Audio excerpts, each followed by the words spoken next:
இப்படி பூத்து குலுங்கக்கூடிய எருக்களை செடி இருக்கு இல்லையா, இந்த எருக்களை செடியை மட்டுமே குறி வச்சு தாக்கக்கூடிய வெட்டுக்கிளியை பற்றி தான் நம்ம இப்போ பார்க்க போகிறோம்.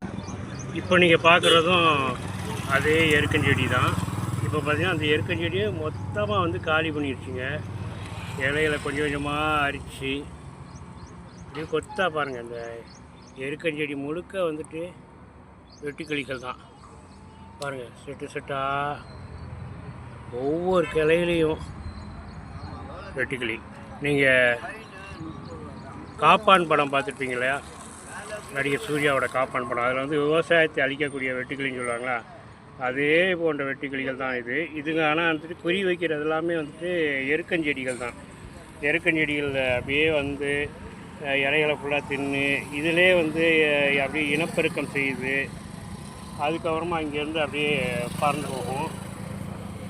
இந்த ஏரியாவில் இருக்கிற ஒரு எருக்கஞ்செடியை கூட வெட்டி வைக்க வரிசையாக ஒன்று மாற்றி ஒன்றா வந்து எல்லாத்தையும் காலி பண்ணியிருப்பாருங்க. ஒரு இலையை கூட விட்டு வைக்கல, ஒரு கிளையை கூட விட்டு வைக்கல. எல்லாத்துலேயும் வந்துட்டு இந்த வெட்டுக்கிளிகள் தான் நிறைஞ்சிருக்குது. பார்க்கும்போது பாருங்கள், அப்படியே செட்டாக எப்படி நிற்குதுங்க பாருங்கள். வெட்டுக்கிளி பார்க்க அழகாக தான் இருக்குது, ஆனால் அது பண்ணுற வேலை மொத்தத்தையும் காலி பண்ணிட்டு பாருங்க. வெட்டுக்கிளி எவ்வளோ விவசாயிகளின் எதிரின்ட்டு ஏன் வெட்டுக்கிளியை சொல்கிறாங்கிறது இதனால தாங்க. பாருங்கள், பார்க்குறதுக்கு ஏதோ ஒரு அழகாக இருக்கிற மாதிரி இருக்குது, கலர் கலராக இருக்குது. பண்ணுற வேலை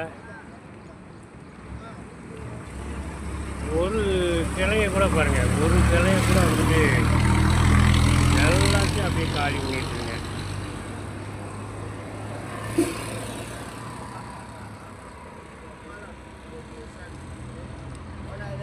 அப்படியே ஒரு எருக்கஞ்செடி வந்துச்சுன்னா நூற்றுக்கணக்கில் வந்து அப்படியே குவிஞ்சு அதை ஃபுல்லாக காலி பண்ணிட்டு அடுத்து பக்கத்தில் இருக்க எருக்கஞ்செடி அப்படிமா போய் போய் போய் போய் எல்லாத்தையும் ஒன்றும் இல்லாமல் பண்ணிடுங்க. அதனால் இந்த மாதிரி வெட்டுக்கிளி வந்துச்சுன்னா அதுக்கேற்ற மாதிரியான மருந்து அடித்து செடிகளை காப்பாற்றி ஆகணும்.